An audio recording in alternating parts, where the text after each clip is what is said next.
रातों रात करोड़ों की संपत्ति खाक होने पर जब पूरा परिवार टूटकर बिखर गया, तब उस शांत स्वभाव वाली बहू ने ऐसे 5 नियमों का प्रयोग किया जिसने दुश्मनों के भी घुटने टिका दिए। नमस्कार दोस्तों, मैं हूं विवेक वर्मा और वर्मा स्टोरीज की इस अत्यंत प्रेरणादायक और जीवन की दिशा बदल देने वाली कड़ी में आपका हृदय से स्वागत है। दोस्तों, हम शारीरिक ताकत बढ़ाने के लिए तो बहुत कुछ करते हैं, लेकिन जब जीवन में अचानक कोई बड़ा तूफान आता है तो शरीर नहीं बल्कि हमारा मन हमारा साथ छोड़ देता है। मानसिक रूप से मजबूत इंसान वह नहीं होता जिसे कभी रोना न आए या जिसे कभी दुख न हो। मानसिक रूप से मजबूत वह होता है जो तूफानों के बीच भी अपने दिमाग का संतुलन नहीं खोता। आज की यह कहानी कोई साधारण कथा नहीं है, बल्कि यह एक ऐसे उजड़ते हुए परिवार की दास्तां है जिसे एक युवा बहू ने अपनी 5 मानसिक शक्तियों के बल पर न केवल बचाया, बल्कि उसे पहले से भी अधिक समृद्ध बना दिया।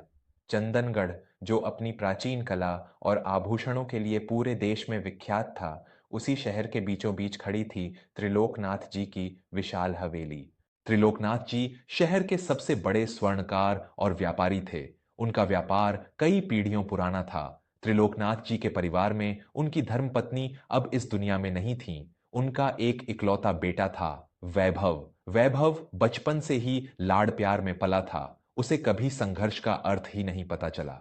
वह थोड़ा घमंडी, भावुक और परिस्थितियों के आगे जल्दी घुटने टेक देने वाला युवक था। वैभव का विवाह एक बहुत ही साधारण लेकिन संस्कारी परिवार की कन्या मीरा से हुआ था। मीरा स्वभाव से अत्यंत शांत, संयमित और कम बोलने वाली स्त्री थी। वह हमेशा एक मर्यादा में रहती थी। घर के कई रिश्तेदार और स्वयं वैभव भी मीरा को नीरस और भावनाहीन समझते थे, क्योंकि मीरा छोटी-छोटी बातों पर न तो बहुत ज्यादा खुश होती थी और न ही बहुत ज्यादा दुखी। लेकिन कोई नहीं जानता था कि मीरा के भीतर एक ऐसा फौलादी मन छिपा है जो चट्टान को भी चकनाचूर कर सकता है। समय अपनी गति से चल रहा था, लेकिन तकदीर को शायद त्रिलोकनाथ जी के परिवार की परीक्षा लेनी थी।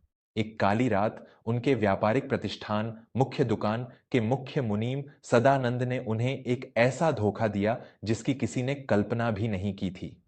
सदानंद पिछले 20 वर्षों से उनका सबसे भरोसेमंद कर्मचारी था, लेकिन उस रात सदानंद ने तिजोरी से सारा सोना और नकदी साफ कर दी और अपने पाप को छिपाने के लिए उस भव्य प्रतिष्ठान में आग लगा दी। जब तक दमकल विभाग, आग बुझाने वाले वहां पहुंचता, त्रिलोकनाथ जी का करोड़ों का साम्राज्य जलकर राख हो चुका था। सुबह होते होते सदानंद भी शहर छोड़कर भाग चुका था। इस भयानक आघात को त्रिलोकनाथ जी का वृद्ध हृदय सह नहीं पाया। उन्हें वहीं खड़े खड़े लकवा, पैरालिसिस मार गया। उनका आधा शरीर सुन्न पड़ गया और वे हमेशा के लिए पहिएदार कुर्सी, व्हीलचेयर के मोहताज हो गए। इस घटना ने वैभव को पूरी तरह से तोड़ कर रख दिया। जिस वैभव ने कभी पानी का गिलास भी खुद से उठाकर नहीं पिया था, आज उसके कंधों पर पिता के इलाज का खर्च, बाजार का भारी कर्ज और घर चलाने की जिम्मेदारी आ गई थी। वैभव दिन भर रोता रहता, अपनी किस्मत को कोसता और नशे का सहारा लेने लगा। एक रात वैभव शराब के नशे में घर लौटा और जमीन पर बैठकर फूट फूट कर रोने लगा। मीरा, हम बर्बाद हो गए। भगवान ने हमारे साथ ही ऐसा क्यों किया? मेरा पूरा जीवन खत्म हो गया। अब मैं अपने पिता को क्या मुंह दिखाऊंगा? हमारे पास कुछ नहीं बचा। मीरा ने वैभव के हाथ से शराब की बोतल ली और उसे एक किनारे रख दिया। उसने वैभव की आंखों में देखा और अत्यंत शांत लेकिन दृढ़ स्वर में कहा, वैभव, जो लोग मानसिक रूप से मजबूत होते हैं, उनका पहला नियम होता है आत्मदया, सेल्फ पिटी से बचना। जो हो गया उस पर विलाप करने और खुद को बेचारी किस्मत का मारा समझने से यह राख फिर से सोना नहीं बन जाएगी। अपने आप पर तरस खाना बंद करो। दुनिया कमजोरों को सिर्फ कुचलती है, उन्हें उठाती नहीं। जो चला गया उसे भूल जाओ और जो बचा है उस पर ध्यान केंद्रित करो। वैभव को मीरा की बातें कड़वी लगीं, लेकिन उसमें सच्चाई थी। उसने अगले दिन से नशा तो छोड़ दिया, लेकिन मुसीबतें अभी कम नहीं हुई थीं। त्रिलोकनाथ जी का सबसे बड़ा प्रतिद्वंद्वी था रंजीत। रंजीत हमेशा से त्रिलोकनाथ जी के पतन का इंतजार कर रहा था। एक सुबह रंजीत अपनी महंगी गाड़ी से हवेली के दरवाजे पर आकर रुका। वह सीधे भीतर आया और त्रिलोकनाथ जी के सामने खड़े होकर व्यंग्य कसने लगा। अरे त्रिलोकनाथ जी, क्या हाल हो गया आपका? जो हाथ कभी सोने से लदे रहते थे, आज वे हिल भी नहीं पा रहे हैं। खैर, मैं तो आपकी मदद करने आया हूँ। बाजार में आपका बहुत कर्ज है। आप ऐसा कीजिए, यह पुश्तैनी हवेली और अपनी दुकान की जमीन मेरे नाम कर दीजिए। मैं आपको कुछ लाख रुपए दे दूंगा, जिससे आपका बचा हुआ जीवन किसी छोटी सी झोपड़ी में कट जाएगा। रंजीत ने जोर से हंसते हुए कहा। यह सुनकर वैभव का खून खौल उठा। वह रंजीत को मारने के लिए आगे बढ़ा, लेकिन तभी मीरा वहां आ गई और उसने वैभव का हाथ पकड़ लिया। मीरा ने रंजीत की ओर देखा और उसके चेहरे पर एक अजीब सी शांति थी। उसने कहा, रंजीत जी, मानसिक रूप से मजबूत लोगों का दूसरा नियम होता है, अपनी शक्ति दूसरों को न सौंपना। आप यहां हमें उकसाने और हमारे स्वाभिमान को ठेस पहुंचाने आए हैं, लेकिन मेरे मन की शांति का नियंत्रण आपके इन कड़वे शब्दों के पास नहीं है। हमारी संपत्ति जली है, हमारा स्वाभिमान नहीं। यह हवेली बिकाऊ नहीं है। अब आप कृपया यहां से जा सकते हैं। रंजीत अवाक रह गया। जिस परिवार को वह घुटनों के बल गिरा हुआ समझ रहा था, उस घर की बहू की आंखों में इतना तेज था कि रंजीत बिना कोई सौदा किए वहां से दुम दबाकर लौट गया। वैभव ने आश्चर्य से मीरा को देखा। उसे समझ नहीं आ रहा था कि इस भयंकर संकट में भी मीरा इतनी शांत कैसे रह सकती है। अब घर चलाने के लिए कोई साधन नहीं था। मीर ने घर के एक पुराने संदूक से अपनी सास के कुछ पुराने औजार निकाले, जिनसे कभी त्रिलोकनाथ जी के पिता आभूषणों पर बारीक नक्काशी किया करते थे। मीरा ने वैभव से कहा कि वे अब भारी स्वर्ण आभूषण नहीं बना सकते, क्योंकि उनके पास पूंजी नहीं है। इसलिए वे तांबे और चांदी के हल्के लेकिन बेहद कलात्मक आभूषण बनाएंगे। वैभव का पुराना अहंकार जाग उठा। मीरा, तुम पागल हो गई हो? हम त्रिलोकनाथ जी के वंशज हैं। हमारे पुरखे राजा महाराजाओं के मुकुट बनाते थे, और अब तुम मुझसे तांबे और चांदी के मामूली गहने बनवाओगी? लोग क्या कहेंगे कि त्रिलोकनाथ का बेटा अब फुटपाथ के कारीगरों वाला काम कर रहा है? मीरा ने एक हथौड़ी वैभव के हाथ में थमाते हुए कहा। वैभव, मजबूत दिमाग वालों का तीसरा रहस्य होता है बदलाव को स्वीकारना, एम्ब्रेसिंग चेंज। जो पेड़ तूफानों में झुकना नहीं जानते, वे जड़ से उखड़ जाते हैं। हमारा वह सुनहरा समय अब बीत चुका है, और यह हमारा नया वर्तमान है। पुराने अहंकार को ढोते रहोगे तो डूब जाओगे। समय के साथ जो बदलता है वही जीवित रहता है। कोई भी काम छोटा या बड़ा नहीं होता। वैभव को अंततः मीरा की बात माननी पड़ी। दोनों ने मिलकर हवेली के एक छोटे से हिस्से को कार्यशाला, वर्कशॉप में बदल दिया। मीरा की कलात्मक दृष्टि बहुत गहरी थी। उसने ऐसे नए और आधुनिक आभूषणों के रूप तैयार किए जो बाजार में कहीं नहीं थे। लेकिन संघर्ष अभी बाकी था। जब उन्होंने अपना काम शुरू किया तो शहर के कुछ रिश्तेदार उनके घर आए। वैभव की एक दूर की बुआ ने मीरा को ताना मारते हुए कहा, अरे राम राम, त्रिलोकनाथ जी की बहू अब मजदूरों की तरह कोयले की भट्टी के सामने बैठी है। हमारे तो खानदान की नाक ही कट गई। इससे अच्छा तो तुम लोग किसी से भीख मांग लेते। वैभव को यह सुनकर बहुत शर्मिंदगी हुई। उसने मीरा से कहा कि वे यह काम बंद कर दें, क्योंकि समाज में उनकी बहुत बदनामी हो रही है। लेकिन मीरा ने अपना काम नहीं रोका। उसने अपना पसीना पोंछते हुए वैभव से कहा, वैभव, यह चौथा और सबसे बड़ा नियम है। सबको खुश करने की कोशिश न करना, नॉट प्लीजिंग एवरीवन।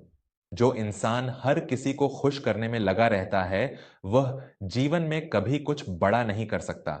बुआ जी और यह समाज हमारे घर में रोटी देने नहीं आएंगे।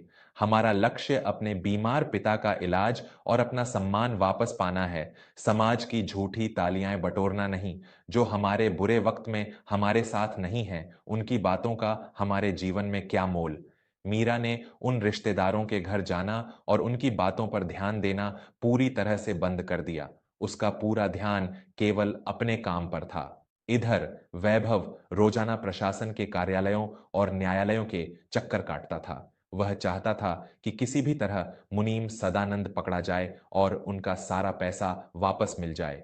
इस चक्कर में वह अपना सारा समय और ऊर्जा व्यर्थ कर रहा था। जब भी वह निराश होकर लौटता तो घर में बहुत क्रोधित होता। एक दिन मीरा ने उसे रोका और कहा, वैभव, अब तुम्हें मानसिक शक्ति का पांचवां और अंतिम नियम समझना होगा। जो नियंत्रण में है, केवल उसी पर ध्यान देना, focusing on what can be controlled. Sadanand को खोजना और उसे सजा देना रक्षकों, प्रशासन का काम है, तुम्हारा नहीं। जो चीज तुम्हारे वश में नहीं है, उसके पीछे भागकर तुम अपने आज को नष्ट कर रहे हो। तुम्हारे नियंत्रण में तुम्हारा आज का परिश्रम है, तुम्हारी कला है और तुम्हारी मेहनत है। अपना पूरा ध्यान इस बात पर लगाओ कि हम इन नए आभूषणों को बाजार में कैसे बेचें। मीरा की इन पांचों बातों ने वैभव के सोचने का नजरिया पूरी तरह से बदल दिया। उसने न्यायालय के चक्कर काटने बंद कर दिए और अपना पूरा समय मीरा के साथ उन आभूषणों को तराशने में लगा दिया। मीरा ने एक नई सोच लगाई। उसने उन आभूषणों को शहर के पारंपरिक बाजारों में बेचने के बजाय पास के बड़े शहरों में लगने वाले व्यापारिक मेलों में सीधे ग्राहकों तक पहुंचाने का निर्णय लिया। उनकी वह नई और अनोखी नक्काशी महिलाओं को बहुत पसंद आई। देखते ही देखते उनके उन हल्के और कलात्मक आभूषणों की इतनी मांग बढ़ गई कि उन्हें और कारीगर रखने पड़े। उनकी मेहनत रंग लाई। केवल 3 वर्षों के भीतर मीरा और वैभव ने अपना सारा कर्ज चुका दिया। उन्होंने उसी जली हुई दुकान की जगह एक नया और पहले से भी भव्य प्रतिष्ठान खड़ा कर लिया। एक दिन त्रिलोकनाथ जी अपनी पहिएदार कुर्सी पर बैठे उस नए प्रतिष्ठान का उद्घाटन देख रहे थे। उनके मुंह से आवाज तो नहीं निकल रही थी, लेकिन उनकी आंखों से बहते हुए गर्व के आंसू यह बता रहे थे कि उन्हें अपनी उस बहू पर कितना नाज था जिसे कभी लोग नीरस समझते थे। वैभव ने भरी सभा में सबके सामने यह स्वीकार किया कि आज उनका जो भी वजूद है वह मीरा की उस मानसिक शक्ति और उसके उन 5 नियमों के कारण है। दोस्तों, जीवन में परिस्थितियां कभी भी पलट सकती हैं, लेकिन मीरा की यह कहानी हमें सिखाती है कि अगर हम अपने मन को फौलाद बना लें तो दुनिया का कोई भी दुख हमें तोड़ नहीं सकता। अगर आप भी मानसिक रूप से मजबूत बनना चाहते हैं तो इन 5 नियमों को आज ही अपने जीवन में उतार लें। वो एक, आत्मदया, सेल्फ पिटी से बचें, अपनी परिस्थितियों का रोना न रोएं। 2, अपनी शक्ति दूसरों को न सौंपें, किसी के ताने या बुरे व्यवहार को अपनी मानसिक शांति भंग न करने दें। 3, बदलाव को स्वीकार करें, अतीत को छोड़ें और जो नया है उसे अपनाएं। 4, सबको खुश करने का प्रयास न करें, जो सही है वह करें चाहे समाज कुछ भी कहे। 5, केवल उसी पर ध्यान दें जो आपके नियंत्रण में है, व्यर्थ की चिंताओं में अपनी ऊर्जा नष्ट न करें। अगर आपको मीरा के संघर्ष और इन 5 मानसिक रहस्यों ने अंदर तक छुआ हो तो इस कहानी को अपने उन करीबियों के साथ जरूर साझा करें जो अक्सर छोटी छोटी परेशानियों में घबरा जाते हैं। हो सकता है आपका एक शेयर किसी को जीवन के सबसे बड़े तूफान से लड़ने की शक्ति दे दे। मैं विवेक वर्मा, वर्मा स्टोरीज की ओर से आपसे विदा लेता हूं। जल्द ही मिलूंगा एक और ऐसी ही हृदय को झकझोर देने वाली और प्रेरणादायक कहानी के साथ। तब तक अपने मन को शांत रखें, खुद पर विश्वास रखें और हमेशा मुस्कुराते रहें। धन्यवाद।